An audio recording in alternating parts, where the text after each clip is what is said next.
All right, guys, welcome. Welcome to our podcast, Soul Care Conversations, with me, Mindy Caliguire, and a whole host of amazing people who have come in here and shared their insights and their stories and their wisdom and their various things they've been through. And today, my guest is going to be somebody you'll get to know over the course of our time together.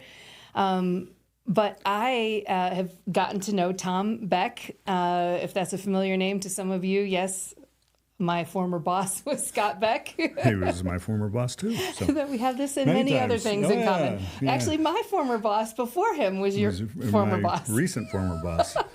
Yeah, this is going somewhere. We have a lot in common. We have a lot in common. Together. This is probably going to be how this conversation will go. We might meander through a lot of different topics because, my goodness, you've had such a journey that in some ways I'm still getting to know. Mm-hmm. We've known each other, been in the similar rooms for probably 10 to 13 years. In your tenure at Compassion International, I was still at Glue at the beginning of that. And then since having left Glue, we've still connected at events and gatherings. So I really am keen for people to get to know you, the heart behind how you think about leadership, scaling, the soul. Yeah. Mm-hmm. There's a lot of different things we get to talk about. Good. And so I'm looking forward to it. Likewise. So maybe we could start with what's most recent for you. The last thing I heard you present was your closing My last message. chapel. Yeah. Can you just tell us a little bit what that was like for you? Yeah, it was... we do a chapel at Compassion every month. It's about 250 people in person, and it'll be about 800 or so online. It's for a U.S. audience. And I would do one about every 6 months, probably. We have different people that come through, rotate through. And your role at Compassion? I was the Chief People and Culture Officer. Yes, so that's why every 6 months... Yeah, I would. An important part for you to be part of that. Right. Yeah. Yeah, I would volunteer to do that. Yeah. So I was talking to Jimmy Miato, your former boss, my former boss, and he said, "What would you like to do? You know, as a way to thank people and say goodbye." I said, "Well, I'd really like to do a chapel." And so we did. The interesting thing about it, Mindy, it was I had this.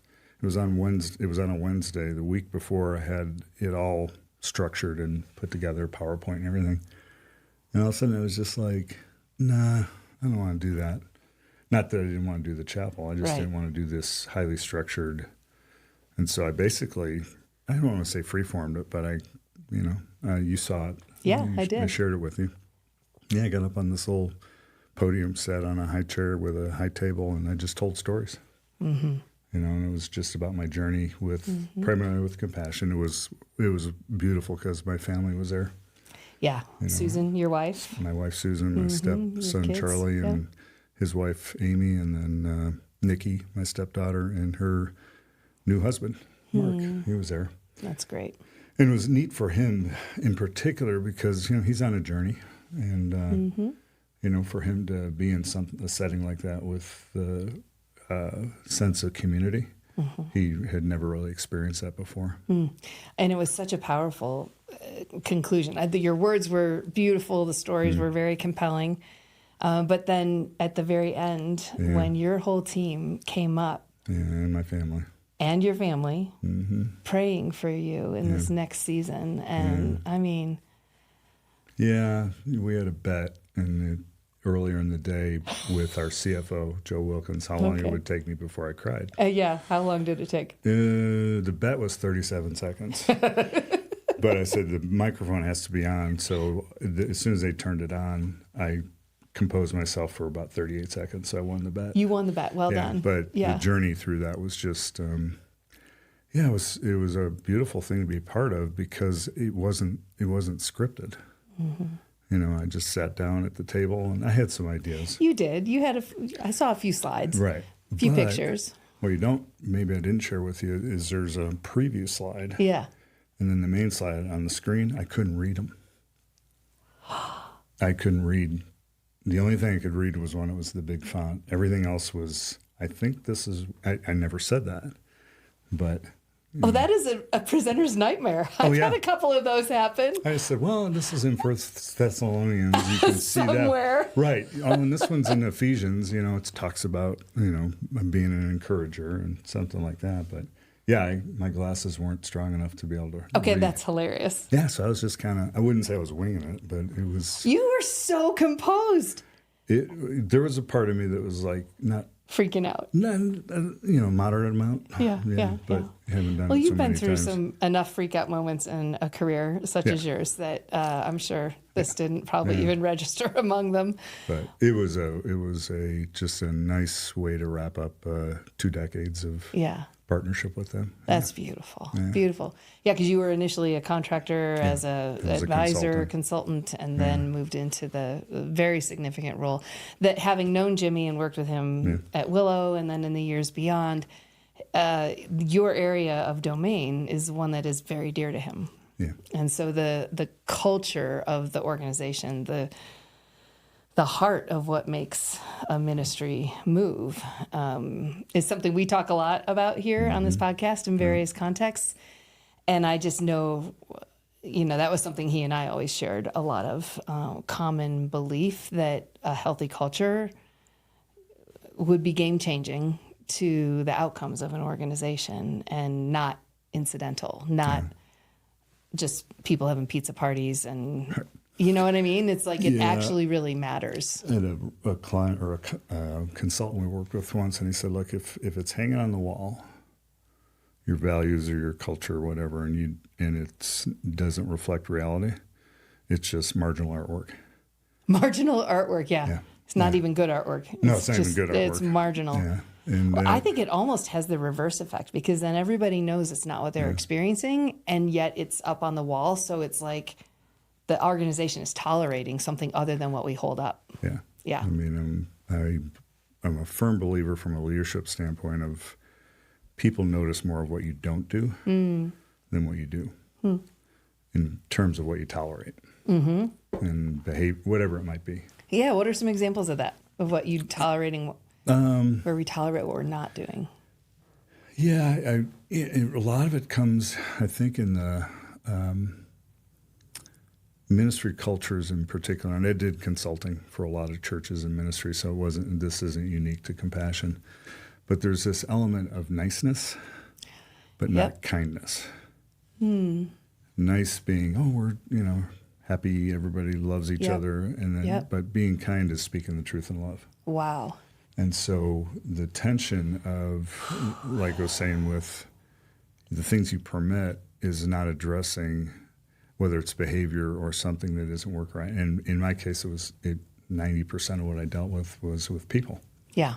And behavior. Yeah. And, we all sin and fall short of the glory of God. So. We do, and it has impact and needs to be held accountable and all that kind of stuff. But so if I'm hearing you right, you're saying that one of the most difficult gaps isn't what you do, it's what you don't do. And especially if you don't address the things that are the gaps between what would be a healthy behavior. Yeah. Yeah. And people notice. Yeah. And I can't tell you how many times in my career, 40-year career, where I had to deal with a personnel problem that maybe led to a separation. Yeah. That when that occurred, it was like things coming out of the woodwork. Oh, so once the person's gone, then you find out. Right. But that was on me. That wasn't the other people's fault. And a lot of times it wasn't necessarily even the person that was impacted by it, their fault. But, and I just think I worked in corporate setting off and on for a while, and it was just different, in terms of... People weren't committed to that nice...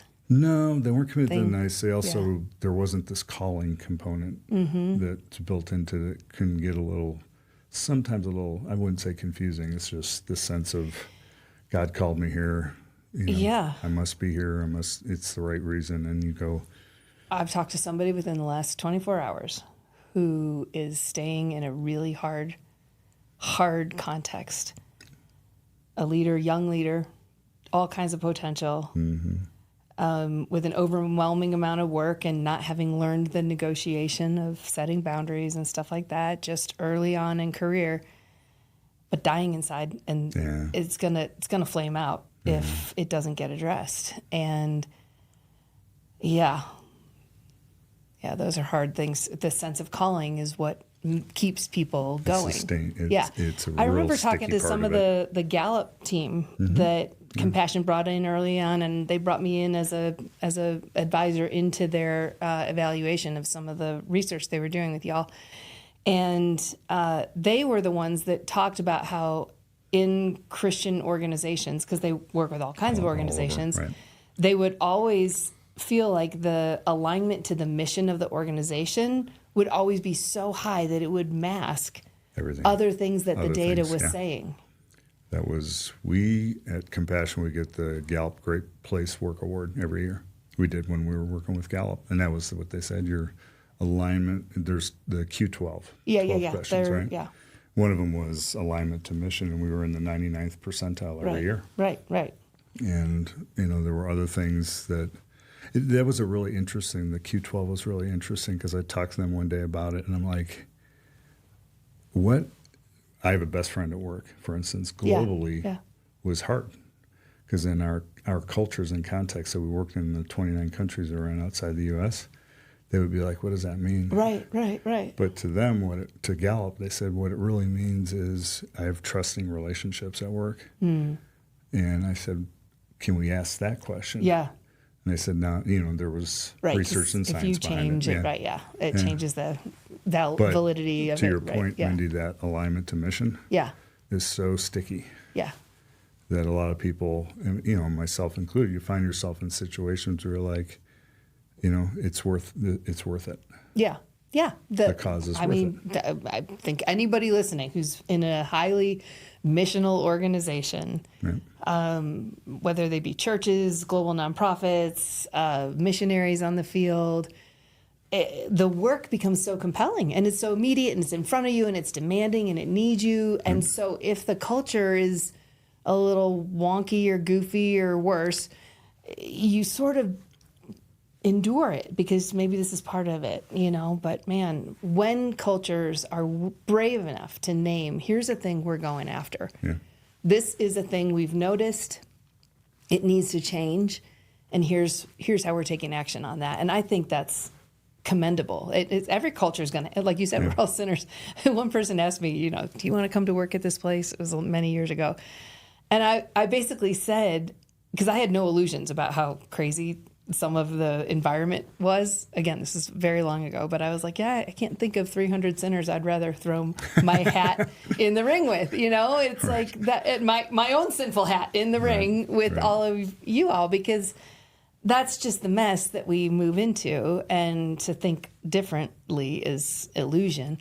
However, working towards a better version is always worthwhile. And those culture things they're sticky. They're hard to name. How did you find yourself making a case for change on a culture issue and in any of the organizations you worked with? Well, first thing is it's a principle that, you have a culture whether you want it or not. That's true. Right? I mean, families do. Yep. So, why not be intentional about it? Yeah. As best you can. I love that. And rooted in reality. One of the things that we really focused on, and it started, I always said, look, I was taught once that you teach what you know, you replicate who you are. Right? And so wait, say that again. You teach what you know. That is so good. You replicate who you are. And it was and that's not, you don't sign up for that. That's just what's true. That's just what's true. Yeah, it was I learned it from a consulting partner. I first started when I left Boston Chicken in 98 and started consulting. He was my partner, and he said that to me one day, and I went, oh. Wow. Ouch, and yes. Yep. We teach what we know. We replicate who we are. We replicate. We multiply who we are, So with that, and the reason I mention that is I couldn't sit in my role and say, okay, go do this. It had to start with me and the leadership team, and I love that. And it permeates from that. And I spent a lot of time researching Amy Edmondson's work on psychological safety. Yes. She's a brilliant professor from Harvard and really started to do the initial research on that. I think it was Google. She did a lot with that, And she wrote the Fearless Organization. And it was not an idea, it was a I had been wrestling with that idea for a long time because I'd seen when it worked well, and then I'd seen when it didn't work well. And so one of the things we really tried to cultivate within just the people and culture team was that whole idea of psych safety. Yeah, that's really and important. That's where the kind and nice tension comes in. Because in a truly psychologically safe environment, you have kind people who aren't afraid to confront things in a good way. Well, you need it. Yeah. And, right. So. But most of us, like our family of origins, we never saw that happen. Most organizations we've ever worked in, it's not the norm. No. So it's almost like you're having to elevate a new way of being, and you have to do it in an embodied way because you're going to multiply who you are. People are going to pay attention. They're paying attention to what you're doing. They're paying attention to what you're not doing.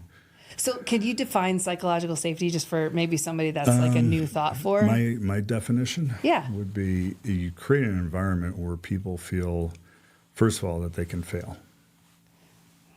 That failure is an option, okay?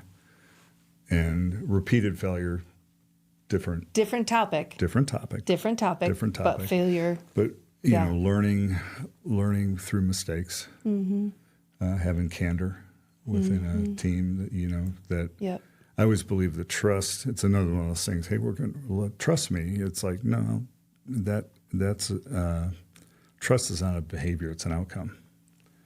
There's a process where people begin to say, I really trust that person. It's born out of experience. It's not because you give that to them right away. Yeah, in fact, that can be kind of used in some abusive ways. You just need to trust. You need to trust. You don't have enough trust of leadership. And it's like, to me, the issue isn't trust, it's trustworthiness. Yeah. Which is what's born out of experience. Exactly. I use an example. I've been married 28 years, and I'll say, did I trust Susan when I married her? Yeah, totally. Do I trust her more today than I did 28 years ago? Absolutely. That's a really Does that mean I didn't trust her back then? Of course not. Just means through life's journey. And quite honestly, that trust was born more out of adversity than it was out of running through a field of flowers holding each other's hand. Rainbows, right? Yeah. Right. Which we love those. We love those. But trust gets earned through the experience of people being trustworthy, and that gets exposed in the hard times. Yeah. And so an environment with psych safety just allows for good, candid conversations, constructive. Yeah. You're working to be not, conflict resolution to me it's different than reconciliation. Because sometimes issues don't get resolved.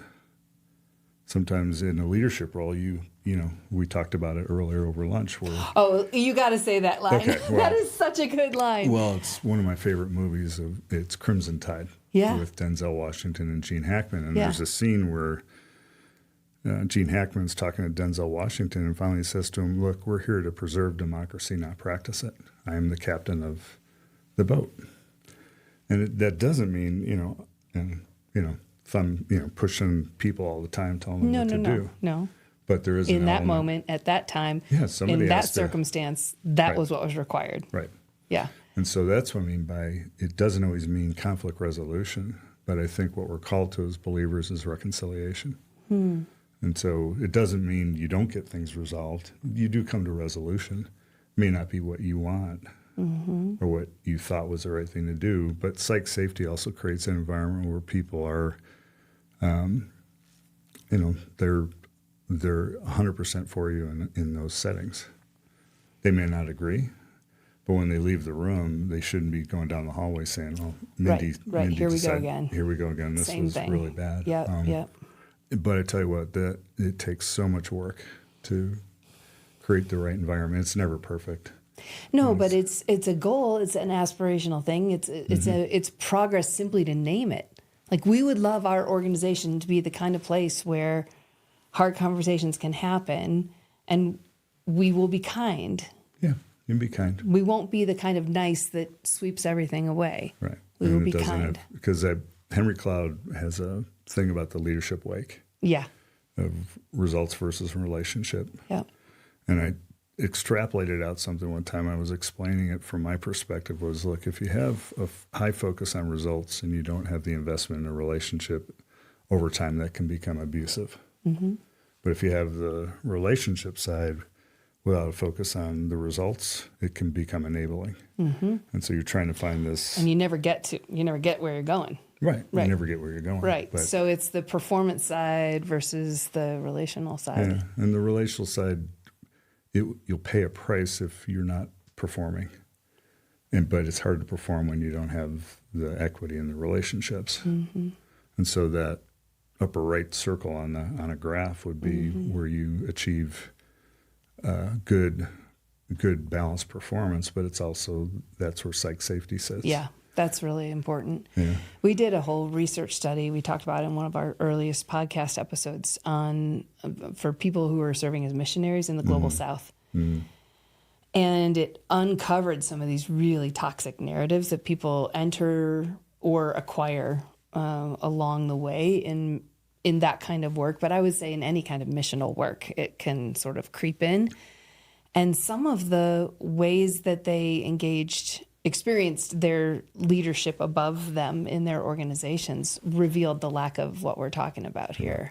It was like, I remember one of the quotes that just rang in my ears, that somebody was trying to get a day off, hadn't had any break, and they're in dire circumstances, right? Like, we have hard days here because the traffic on I-25 is terrible, or... And you lose your salvation every 30 minutes when I'm driving.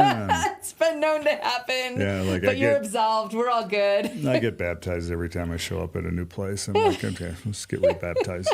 I'm safe. It's a good policy.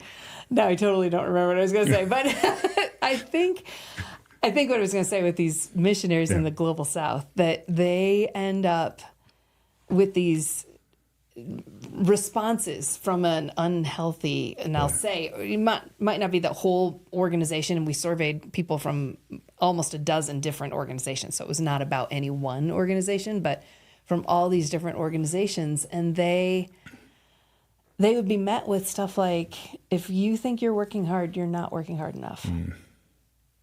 And some of these young leaders I was telling you I was with in Orlando the last few days, all of them under 25, and some of them are reporting that kind of leadership above them that is basically this can't stop, won't stop.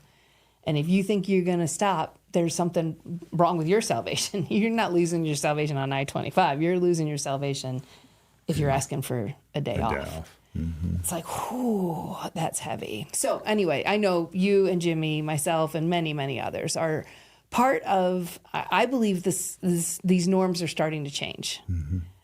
I do believe that there are massive global organizations like yours, and there's others that I'm aware of these are active conversations. It's not that anybody's sorted it all out or figured it all out, but the fact that it's such an open, discussed topic, and then that everybody's starting to realize that this actually does impact results. Very much so. And I'm wondering if you can speak to that at all. Because a lot of times what I hear from senior leaders is like, well, it's not really necessary, you know? I mean, the care. Yeah. The care part. Yeah.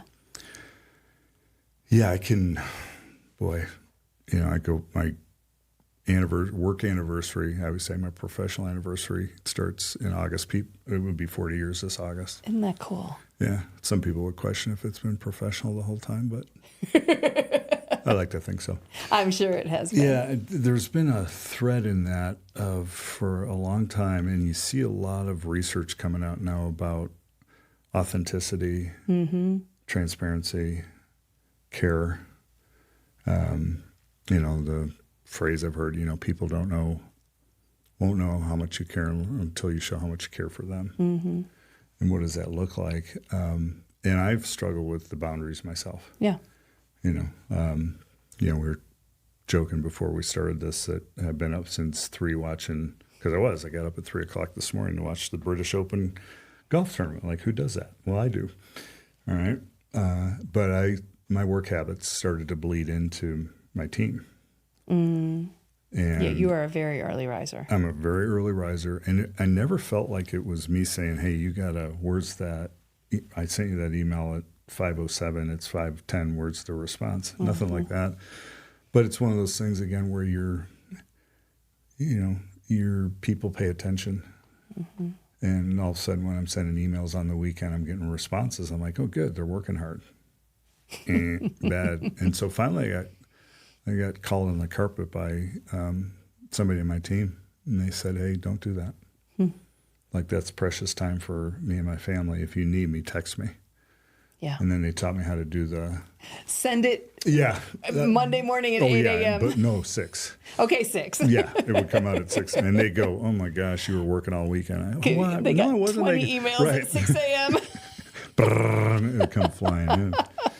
But I do think that, it starts with, from a leadership perspective, it starts with myself in my case. What are some of the leadership practices or spiritual practices that you've found it important to be modeling, mindful that that's what's going to be replicated?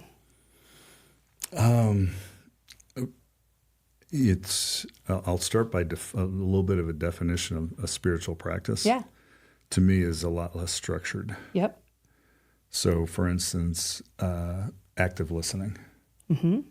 Listening, in my quiet time, you and I were joking earlier about my quiet time lasts about 38 seconds, and then the noise starts coming in, right? But I think you gave yourself 8 minutes. Did I? Okay, that was being very gracious. It depends on the clock. It might only be 38 seconds of a quiet time, but yeah. But hard for that mind to be quiet. Like, my prayer life is a lot of conversation. Yeah. With God, driving, traveling. I traveled a lot, in my job, and I do Bible study. I'm going to put a plug in for Bible Project. Yes. Those guys are out there they listening. They are so great. They are awesome. I've learned a lot through that because it adds an artistic element to it. But Tim Mackey, little shout out, little known fact. He and I got to teach together at a InterVarsity Christian Fellowship, and you have a history with InterVarsity as well, so we'll talk about that for a little bit. But at InterVarsity, they do every 3 years. It was a conference for graduate students and faculty. Okay. And the theme, and this wasn't like a long time ago, was the possibility of human flourishing. It was way before Harvard Flourishing Project and all these other things. Like it was all about human flourishing. And so I got invited to do a workshop that he was leading, and there were several of us that were presenters. And the topic of just the workshop was the promise of shalom. Oh, I loved the theme. I loved his teaching style. Tim? Yeah. Tim. Yeah. And so he and I interacted afterwards about soul, the word soul, and its meaning in the scriptures and everything. And there's stuff that 2 days ago I was presenting in Orlando that came out of that. Everywhere I go, I bring that. So I will shout out to Bible Project as well. Yeah. We love their work. I have a friend now that's on their team, and it's great. We had compassion. I reached out to him. I said, could we partner with you? And one of the things that was so cool, I said, what would a financial arrangement look like, just so I know? And they go, there isn't one. Oh. They said, we don't want to, we do this as a gift. And they're like in 100 countries. I don't know how many different languages they're doing. So at Compassion, I know as I was leaving, they were talking to my counterpart, Sydney Moiso, who oversees global program, to look at possibly doing child curriculum. Come on. They have it all in place, and they have it already translated. Yeah, so really cool. But isn't it just great when good people are doing great work around the world? I just love it. Yeah, and So I know we're getting back to your spiritual practices and includes the Bible, but that was a little side shout out to the Bible Project. When I was thinking about the conversational aspect to prayer, it's the listening part that sometimes is challenging, and that comes in it's different ways. It's not in the earthquake, it's not in the thunderstorm. It's sometimes in that silent moment, or the breeze comes through. But I do think from a leadership perspective, truly listening to understand is so critically important. Not listening to respond. And it is so hard to do, to truly be curious enough, especially in conflict. And that's the hardest. But there is a spiritual discipline in that, I think. Yeah. No, keep with us. Tell us more. It's when you're in those moments, it's when you have to really have, it's Holy Spirit intervention sometimes, where it just says, hey, it's not audible necessarily to the other person, but it's like, hey, pay attention. Mm-hmm. Like they're intense about something for a reason. Be curious as to why. What is it? Okay, this is obviously hitting something. What's that about? Yeah, what's that about? Yeah. Talk to me about it. I have a good friend who's it would be my counterpart at a company called Sweetwater, which is a privately held, largest distributor of musical instruments in the United States. Probably never even heard of them, but we were talking about diversity and inclusion efforts. Mm-hmm. And he said, they didn't not call it that because of any political stuff, right? Yeah. He said, we just got away from it. And I said, really, what do you focus on? He says, two things: cultural intelligence and the art of curiosity. And they develop training and everything around it. And I'm like, wow, and that got me curious. Yeah. And so it's that part of listening for not to respond. And it's so hard to do, especially when things get tense. Yeah. And you're playing ping pong or tennis, you're waiting to hit the ball back over the net. But what does it mean to be truly curious and seek to really, it's a Stephen Covey principle, seek to understand before you're understood. Mm-hmm. And I truly believe that. And so it takes discipline to do that. And I think the discipline, it's a spiritual discipline. Is a spiritual discipline. Yeah, I think you're totally right on that. I love how you're framing that, because it does take restraint. It takes humility. It takes patience. It takes faith. Because I'm too worried about where this is going to go, so I got to throw in my words. And control it. Right. Yeah. No. Yeah. No. Yeah. And I, it's one of those things you teach what you know, you replicate who you are. Mm. And it's one of those things to say, I'm going to be an active listener, and trust me, I'm a good listener.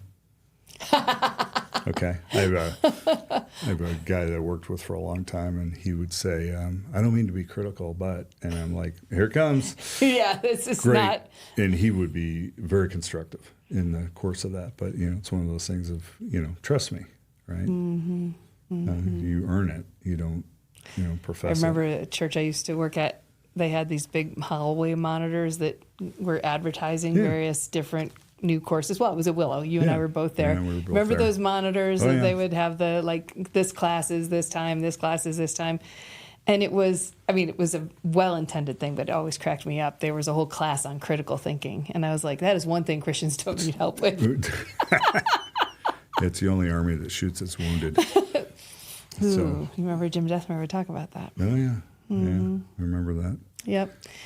Well, so I want to bounce around to little bits of your journey. Sure. When we were talking recently, you were telling me all this whole story about how you were involved with InterVarsity Fellowship and what you did with them. Can you share some of that, and then how does that connect to the journey that you've been on since? Sure. So going back to, I got out of grad school in 1986, got an MBA in finance, and I was ready to go into investment banking. And my brother Scott was member number 90 at the very first Blockbuster video store. I think he still has a card, if I'm not mistaken. And I bet he does. He probably does, yeah. And he sat down with me, and I wish I would have kept it, Mindy. On the back of a Wall Street Journal, he mapped out, and there was one store open. He mapped out this vision he had for a multi-billion-dollar organization and how it was going to happen. And oh my goodness! And I'm sitting there going, and I'm 4 years younger, and I'm like, two things. I'm thinking, wow, man, you're talking, this isn't even a chain. There's only one store open, right? You have to have two to be tech. He always sees everything. He saw it. And then the other was like, I'm not doing this. You were mean to me growing up. That type of thing. And he said, no, you wouldn't have to, you'd work with me, but, there was a chief operating officer. He was hiring. Other so people. I went to work for him instead of the investment banking. And we sold our interest in the company in 1989. Yeah. And I could have gone, he moved to Florida, Scott moved to Florida, and then that's where the headquarters were for the parent company. And I decided, no, I'm not gonna do this. Well, Scott had been on a vision trip with a guy named Dan Harrison and his wife Shelby, and Dan was the head of university missions and the Urbana Conference. Mm-hmm. And he took a trip with him to Ukraine and Russia doing some vision work. And he said, you got to meet my brother Tom, because I think he might be able to help you. So I got involved with Dan with InterVarsity, and it was such a cool time, because what they did was they would do these summer immersion programs for students, and they would have, let's say, 30 men and women from college students, and they would pair them up in Ukraine or in Poland or wherever it was, and they would pair them up with a roommate. And there was immersion for English. That's what, the Ukrainian schools and the Polish schools they were interested in. But it was really just an opportunity to share life. And I started helping them. So first trip I took was Ukraine and then Russia. And this was in 1990. Wow. 89. So you're talking... Right around. Right around. And so I did a lot of work with them in Eastern Europe, helping them get those programs organized. And so a lot of travel to Eastern Europe, pre and post wall. The wall, yeah. Wall. And then helped a little bit with the Urbana Conference. Dan was an extraordinary visionary. In fact, he was the one that really instituted a lot of the change, and even what the platform speakers were at Urbana was really Dan's vision for it. I didn't think I knew Urbana had been around for that long. Yeah, it'd been a long time. Yeah. Mark Matlock is there now. Oh, is he? Yeah. Oh, and Dan passed away. He married my wife and I. He officiated our wedding. Aw, come on. Yeah, and he was such a neat guy, but during our wedding, he forgot where he was. And I had to lean over and point to, this is where we are, Dan. Oh, okay. Oh, that's so sweet. Yeah. But he went to be with the Lord quite a long time ago. But yeah, that's how. But you helped him get that started and organized, and yeah. It was more. I would tell people, they go, "What do you do when you're ministry consulting?" I said, "I'm a translator." And they said, "What language?" I said, "From business to ministry." Because I would bump into these situations. I'll never forget this. I had a client, a mission organization, and I asked. Their area directors are all former pastors. And I asked them, I said, so tell me about your brand and your brand strategy. And you would have thought, okay, we need an exorcist in the room. Because we don't talk about that. We don't talk about that. And I said, hey, my bad. I said, do you have a reputation? I said, describe to me your reputation, either what you aspire to or who you are. And I said, that's your brand. That's really good. So then I had this slide. That's the translation, yeah. I had this slide when I'd meet with new clients, and it was two parts of a PowerPoint. And one was the scary terms, and then the biblical translation. Profitability. Strategic planning, performance management. And I'll never forget one time someone says, performance, we don't measure performance. I said, have you ever read an epistle? Right. Have you ever read 1 Corinthians? That's pretty... beginning of Revelation. It's like, hey, you guys are a bunch of knuckleheads, and here's why, but here's what to do about it. Yeah, that's so good. The performance evaluation for the church at Ephesus. Not good. That is so great. Yeah. I love that. Well, we need translators, right? Yeah, we need translators like that all the time. I always say I'm a translator between the jet fuel drinkers and the candle lighters. So. And you got to be careful. Yes, because you put too much of that too close together. Yeah. Or maybe that's actually really good. What was it? The jet fuel drinkers, the leap tall buildings in a single bound, stronger, better, harder, faster. Don't know any of those. Yeah, me either.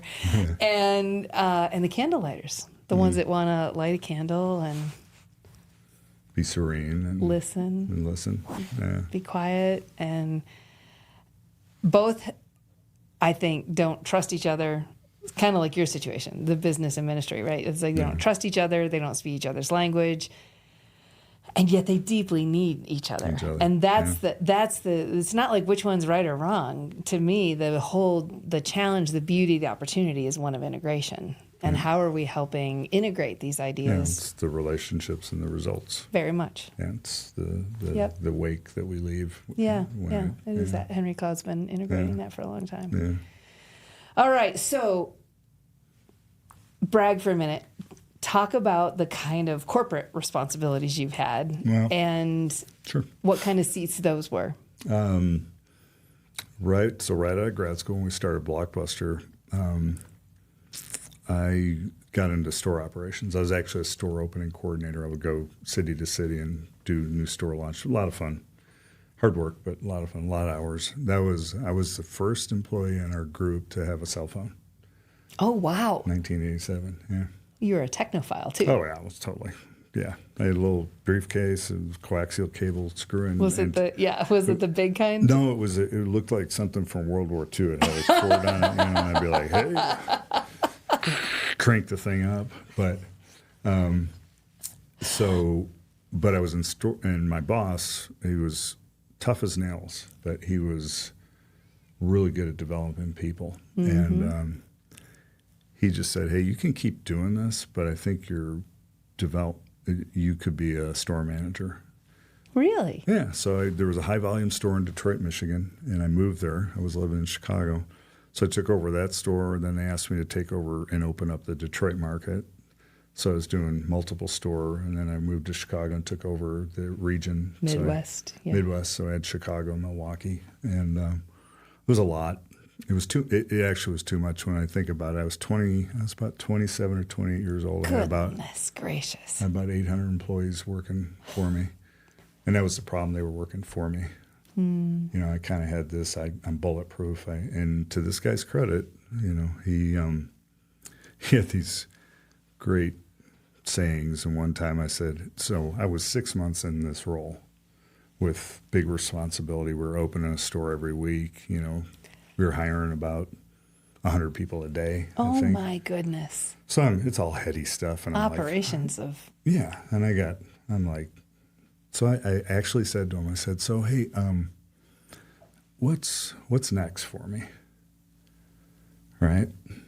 You were already clamoring for what's next. Yeah. You were 6 months into this. So he says to me, he goes, Tommy, and I always knew I was in trouble with my mom or him when it started, Tommy. He goes, Tommy, you're like a thoroughbred pony. That's a good start, right? He goes, and I know you're going to win a lot of races for me in the future. That's another good thing. So I'm a thoroughbred pony, and I'm going to win races. I'm feeling great. He goes, but if I run you too fast too soon, you're going to break a leg, and I'm going to have to put a bullet in your head. Oh, my gosh. Did he really say that? Yeah. I'm like, got it. Okay, understood. But what happened was I got too far over my skis. Yeah. 800 people. It was too much. At 27? Yeah. I mean, that's just, not to say it can't be done, but my goodness, that's a lot. No, it was, I always say there's a problem when your ego and your talent don't match up real well. And I was at that point. And so he pulled the stick back on me and moved me into a different role at Blockbuster. And so that's when we sold the company in 89. And that's when I was telling you I got into varsity. Yeah. And then we, same group I was with at Blockbuster bought Boston Chicken back in 1992. And so my first role there was putting together all the U.S. joint ventures that we did. And so it was fun. It was a lot of fun work. You know, it was just, I had to work with finance, legal. I had to work with private equity, all sorts of stuff. For an HR person, you have a lot of toys in the attic that are unrelated to HR. Well, we'll get there because at this point there is no unbelievable. HR. Yeah, you know, it was. These are deals. These are financings. These are partnerships. Yeah, that was the key. It was the partnership side of it, putting these things together. And then when we maxed out, I started doing global work for Boston Market. We never wound up opening anything. We signed a deal for Taiwan and 3 provinces in China for 600 stores. And so that was all the work I was putting those things together. Getting it all ready. Yeah, and then we started running into some challenges financially, and I wound up. Long story short, I wound up being the SVP of HR. But HR there was really broad, so I had everything from core HR, payroll, comp, benefits, training. I actually oversaw our call center. That was part of HR. Yeah. Well, it was more of a chief administrative officer. Okay. They kind of, what happened was they started going, "Hey, we have a problem over here. Can you help us? We have a problem over here. Can you help us?" You were the problem helper. I had the call center with the 1-800 number on the plastic bag, and we'd get 700 to 1,000 calls a day. Oh my goodness! Most of the time, people saying, I love your chicken. It's like, something went wrong. I'm choked. I just choked on one of your bones. Can you send me $50? Yeah, the macaroni and cheese was too hot. Can you? Yes. Yeah. So I did that. And we were faithful customers, by the way, back in the day. Thank you. We appreciate that. I can't tell you how many people, when I talk about Blockbuster, and they'll do fond memories of Friday nights or Saturday nights. Yes, and it's really sweet. I'm like, yeah, I remember those days. My memories of Blockbuster are more of the late fees. We loved late fees. We kept you guys in business for I tell sure. you what, man. Sorry, I don't mean to digress. No, it was. We had certain stores, and the demographics made a big difference. Is that so? Yeah, if you were in a more affluent area, your late fees were higher. Because people didn't have to care. Yeah, they didn't care. And we love late fees. I didn't necessarily, because we had to manage the inventory. Yeah, that's hard. And you would disappoint people. Yeah, who thought something was going to be back on time. Right, and they come all in. That, but so then at Boston Chicken, it got 98 it became clear to me. We had a new CEO. I was working for him. It wasn't. Something not right. Yeah, it wasn't working. So I left, and then I went into consulting. And then I had a business partner, Rick Stoller, who introduced me to. He was working for Compassion, not as a contractor. Mm-hmm. And he said, "Hey, I really need your help doing this global org assessment." And so he and I, it was incredible. We dove really deep, did basically a SWOT analysis for them, and it was global. So we probably spent 4 months. We were in like 11 countries in 4 months, but got in deep. Just beautiful. Yeah, just fell in love with the ministry. It's really such did. A great ministry. Yeah, they're doing such good work in such good ways. Partnership with the local church. Yeah, I had no idea. Yeah, a lot of people don't. No, I did not realize it. But what it was interesting for me, and I get in trouble when I say this, but it's too bad. I don't work there anymore. No trouble here. I can't be in trouble. No, I would. It reminded me, still does, of a franchise system. Yeah, well, you know your way around franchise systems, right? So when I went into the role, because there's 10,000 church partners now. Yeah, and they're the ones that do the program implementation. Yeah. So there's a lot of similarities. Very similar. When I stepped into the role 13 years ago, there wasn't I've never done this before. It was I haven't done it in this context. Yeah. But I'm very comfortable with the complexity and the dependency on someone else to deliver your quote unquote product or your program. Mm-hmm. So when I stepped in the role at Compassion 13 years ago, it originally started just as VP of HR for the U.S., and then it expanded to global, and then I became Chief People Officer 10 years ago. Is it common for people in that vocational line of work to have that much operational business experience? No, it's not terribly common. It's becoming more so. There's the technical part of HR, which wasn't, like when I was at Blockbuster in operations, HR was a functional. It was not a business partner. Yeah. It's just operational support. Comp benefits, things like that. So when I had to do like corrective action conversations, or I had to do separations, I was on my own. I never had, the only time I ever had to have an issue that might surface was from a legal perspective. Yeah. So HR wasn't the business partner that it is today. And you hear that a lot, where people say, how do we get a seat at the table? Well, part of it is, and certain people have aptitude for it. Yeah. Others maybe have the training in business acumen. Yeah. And so a good HR business partner understands what April Rupp, who is at Compassion, worked with me for 13 years. She succeeded me in my role. And she was always so good at this. She would just ask the question of a leader, what's keeping you up at night? And that was solving what the pain points were. And she was very good, still is, brilliant at, diagnosing things and being able to understand. And so that part of it was where that was a natural progression for me. Yeah. It wasn't the technical part per se. So when people say, oh, you have an HR background, I'm like, not what you think. Not exactly, yeah. Yeah, not exactly. It Yeah. wasn't like I grew up in the comp and benefits space. Right. It was always more in the general business leadership. Side, right, yeah, and making the case for a business case for And things. so when I started working with Jimmy Miato, Oh, he'd be a perfect it alignment because yeah. that deep desire for healthy culture with the unbelievable business acumen. And, and just a heart for Jesus. Yeah. It's pretty strong. Yeah, it's very strong. Yeah. Very strong. Yeah, it was, the partnership with him was, it's one of when I did the chapel and I talked about the things I would miss when I leave. It's the relationships. It's been the hardest part to, I wouldn't say walk away from. It's just. You're still friends, but it's different. a different, it'll be different. Yeah. And as you think about what's on the horizon, what are some of the things that you're dreaming about? I'm going to start going back into doing some consulting work, which I look forward to. There's aspects to that.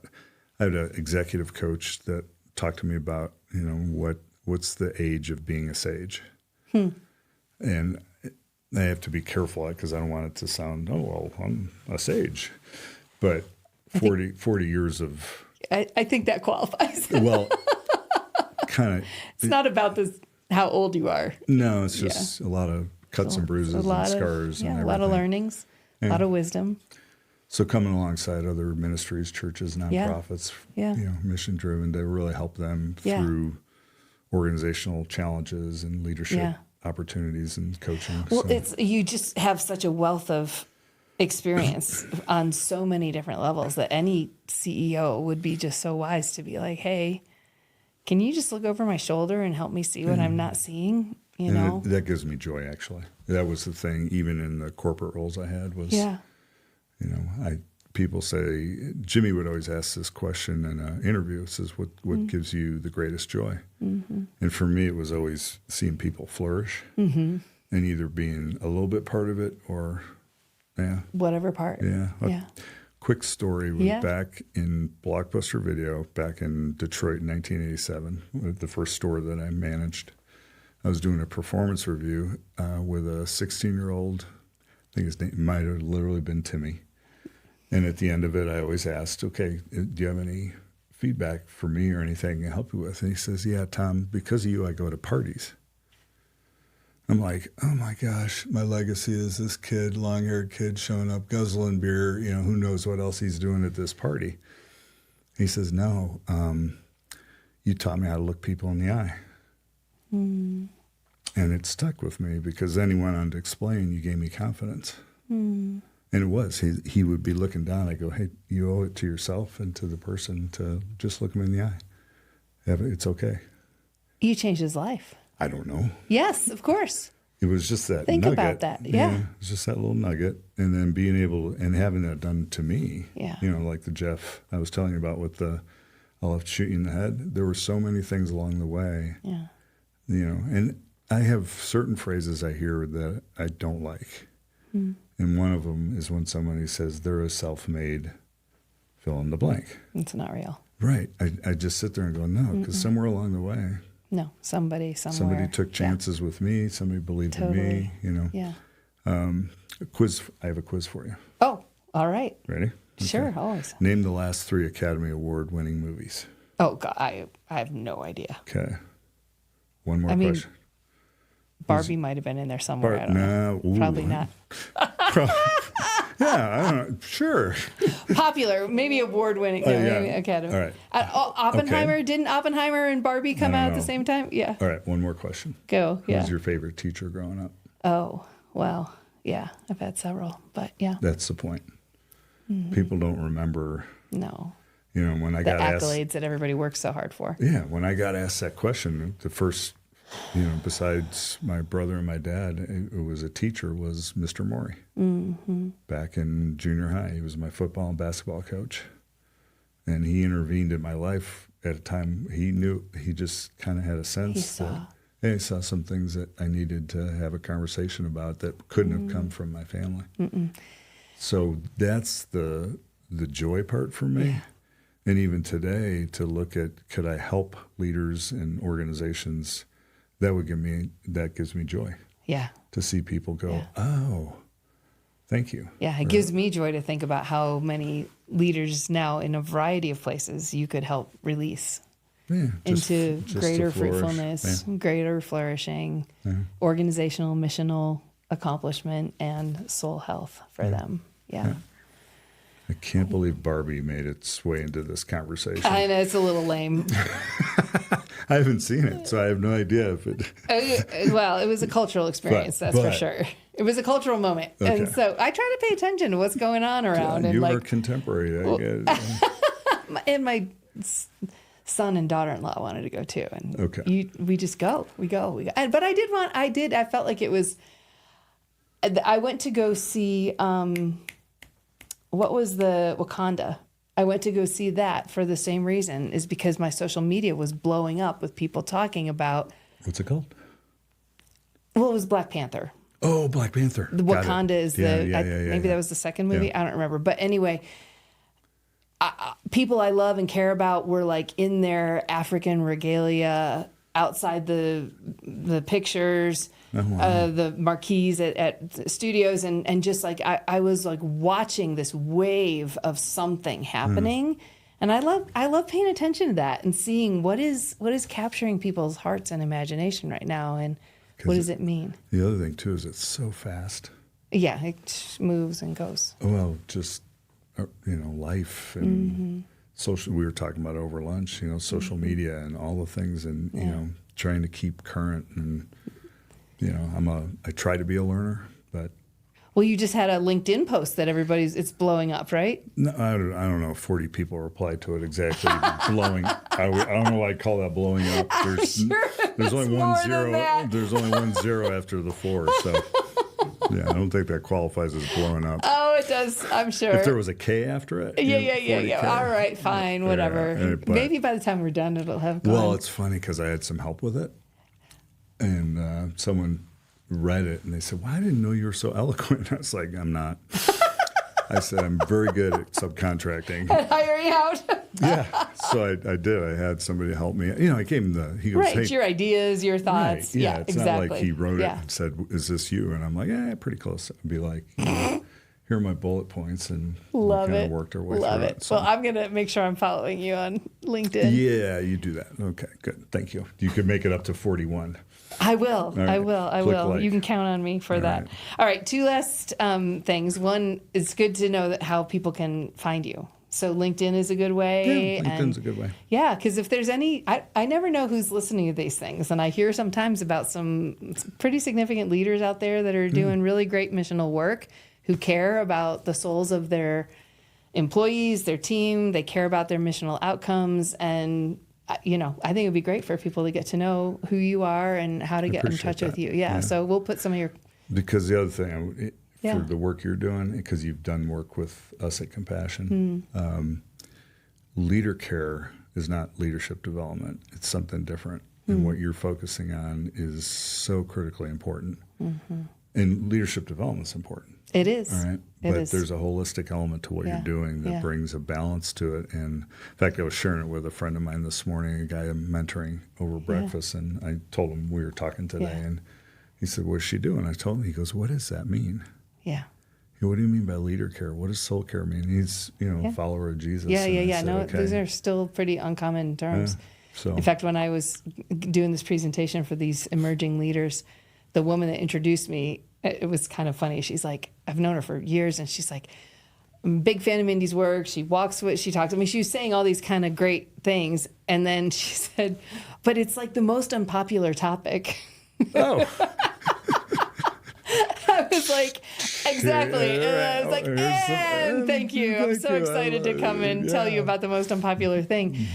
But I believe that's starting to change. Yeah. And there were times that, like, I would write a description of the talk I was going to give at a conference or whatever, and I'd be like, who wants to come to a room where we're going to be challenged to think about how our souls are maybe not doing well in the midst of our leadership? Right. But I mean, as you know, having left Glue, which a job that I loved with a team that I loved with a mission that I loved, knowing I needed to get to this priority in this hour because it's a calling. It is, and the needs that you may have seen there's some new research that came out about nonprofit leaders and their self-reported risk of burnout. In 2022, 3, 4, 5, and 6. Yeah. So it's like a very recent data, and the line is going like this. That does not surprise me. And I'm just like, we're ready for a really big move of God, frankly. And I'm not the only organization; there are many.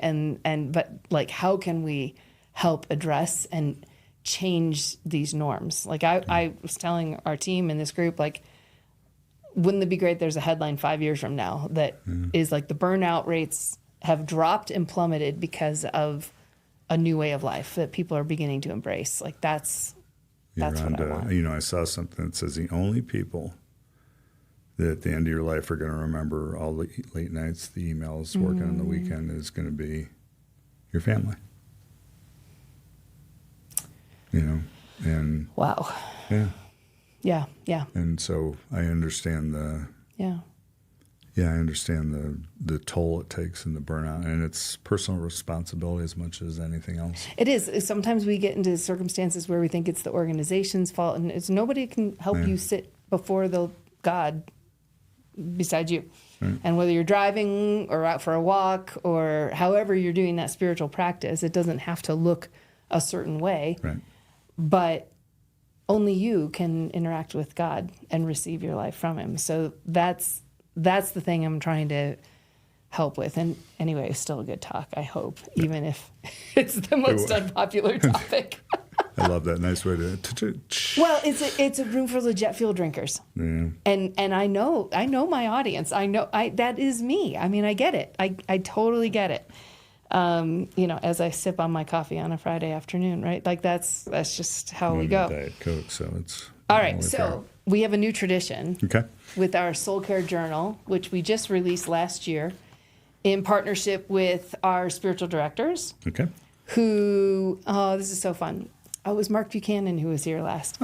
And so we're going to start to ask just whatever's the next question. Okay. Each day has a different. See all these different questions? Each day has a different question because a lot of people are like, I kind of want to journal, but I feel guilty about it. And are you a journaler? No. Okay. No, because you lose me at journaling. Yeah. Okay. Yeah, writing. Well, all right. All right. Like I said, remember? Yeah. I'll subcontract. I love it. Well, journaling. I don't think you can subcontract writing in a journal. Right. But maybe you can answer just one question with us. Okay. And then you can maybe sign this later. Okay. Okay. So, oh man, you're in for the doozy. Mark got the who is God to you today. You get the how would you describe the current state of your soul? Oh.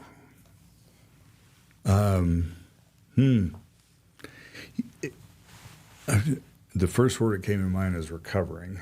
Oh, I like that. Okay, but let me explain it. When I stopped all the travel I was doing, and then I realized the travel and the heaviness of the role and everything like that, I didn't realize how exhausted I was. Yeah. And so when I hear people taking sabbaticals, I'm like, oh, that sounds nice, and I've been on a little bit of a sabbatical for about the last 6 weeks. Mm-hmm. And one of the things I did notice was, wow, I'm you were tired. Holding a lot. Yeah, and it's on me. It's not, it wasn't like the organization's fault. No, I'm not hearing that. Yeah, not hearing that. But yeah, I would say recovering a little bit. Yeah, I like that. Yeah, and so in a good way. Yeah. Yeah, in a good way. There was a great line from Renovation of the Heart, was my favorite Dallas Willard book, that talks about how, and it's total paraphrase, slightly butchered, but that one of the most amazing things is the capacity of the human soul to recover in the grace of God. That God's grace has this, not just salvation, for the rest of our lives, has this amazing, the human soul responds to the grace of God. Yeah. More and more alive, more and more alive. Oh, I love that. Yeah, Thanks for saying that. Yeah. I love it. You're welcome. Well, any final words that you would like to leave with? If you think of missional leaders, all our friends that are jet fuel drinkers out there and who are compelled by the mission that they feel called to, what would you say to them about the care of their soul? I'll butcher what Jimmy has always told me, Jimmy Miato, which was, it's less important. The work we do for God shouldn't damage the work of our soul. The work He's doing in us. Is that what it is? Okay. Yeah. Sorry, Jimmy, if you're... There's various ways. Yeah, there's various ways. Said, but that would be really at the end of the day, there's covenant relationships you have. And like I said earlier, people aren't going to the only people are going to remember is your family. And that's just an achy word. Yeah, it's just because you teach what you know, you replicate who you are. Yeah. And that's soul care. That's those tangible things. So I think from a leadership perspective, is just to put your oxygen mask on first. They tell you that for a reason. Yeah. And it's not selfish. No, that is one of the biggest things that people say they need is permission. Yeah. And so you would say you have permission. Permission granted. Yeah. Yep. Yeah, it's good. Yeah. Well, thank you. Thanks for joining me. Thanks for taking time. Hope we'll get to hang out at the ranch a little bit this afternoon. Go visit. I'm in all my ranch clothes for today. But thanks for joining us. I'm so glad you came, and I hope you found a nugget that will support you in your leadership, and especially in this integration between the really important missional goals that you're called to and the depth of this health of your soul. So until next time, Godspeed. Thanks for being with me, Tom. It was a joy. And Thank you, thanks everybody. for joining us. Take care.